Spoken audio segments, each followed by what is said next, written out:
Hey, you all already know, right? You know better than me. But I'm going to ask anyway. How many years can you flip the same sequence of transactions over and over again? You know, I wrote an article, and in this article, I made a quote. I quoted a person who was an anti human trafficking activist. And she said, the thing about a drug is you can only use it once, but you can sell a woman over and over again. Not just a woman, by the way.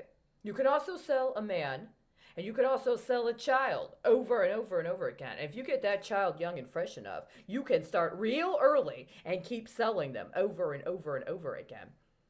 In my case, I'm going on at least 30 years that I can actively trace to actual documents. And if I really want to stretch it, I can go all the way back to even before I was born. I literally got two, not three, but two public notices of the actual bond that they used to flip me into being a college dropout, right? I literally got it. I've seen it. I've seen the magazine. I've tracked the damn brokerage. That same brokerage been flipping my ass for fucking my entire life. So it's possible. So let's just get this together here. Let's just put this on the record so it's there in case it's needed. This is what you did with my potential executive that I can actually track, right? But I'm not the only one. I just encountered this article. I hadn't seen this one before. See, I'd read some guy's biography. This guy wrote this biography. And I didn't see this one from October 16, 2015. Administration opposes release of 75-pound cleared Gitmo detainee. Yesterday in the D.C. District Court, lawyers for Tariq Baoda, a Yemeni detainee in Guantanamo, argued before Judge Thomas Hogan that the U.S. government should order Baoda's release on medical grounds. That would have been October 15, 2015. Okay? So that's 2015. Then I've got an article from the guy whose biography I read. I read part of his biography, Mohamedou Ould Slahi. It says here that he was released from Guantanamo Bay on October 17, 2016. The interesting thing about this guy's release is that he was released and then they transported him on a plane and he was blindfolded the entire trip. And they had a 1 day relay before he ended up in his final destination. They just let him have 1 day in a certain place for what?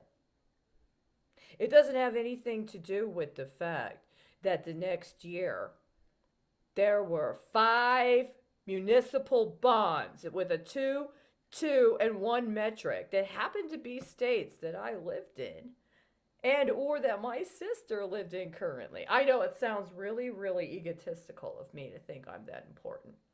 Or that at that time I had submitted a legal filing and the court refused to acknowledge me, putting it on the record. Hey, I believe and understand this is being used in an act of securities fraud. And then what happens in 2018? There's a big convention of women leadership.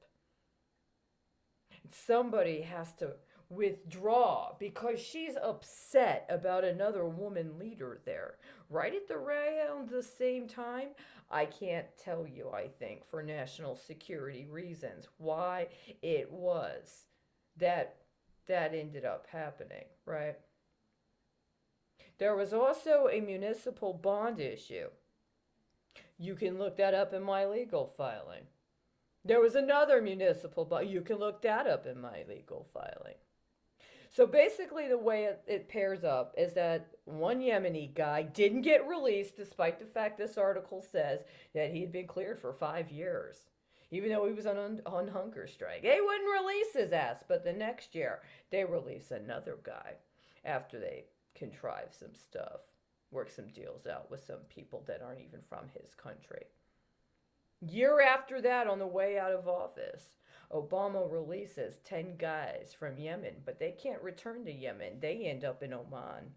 So that one guy got bounced even though he had been cleared for 5 years. And then 10 guys 2 years later, after they do a ping off on this guy from where's he from? Mauritania? I just want to make sure I get this right. I don't want to be disrespectful. Right? Mauritania. Those guys get released, but they can't go back to Yemen. They have to go to Oman. But meanwhile, there's some big deals going on when it comes to some major muni brokerages, right? And somehow my little fucking ass just happens to get caught in the crossfire. Don't shoot! Don't shoot! I'm not a terrorist, but I did have every intention of holding Barack Obama to what he promised to do in the first 100 days, even though I would never have fucking voted for him, right? By the way, Salah, hey, you remember that guy? How about the guy from Yemen? How about the guy from Iraq? How about the guy in Libya right now? If he ends up dead, it's on you. It's 12:59 a.m. on August 22nd, 2020.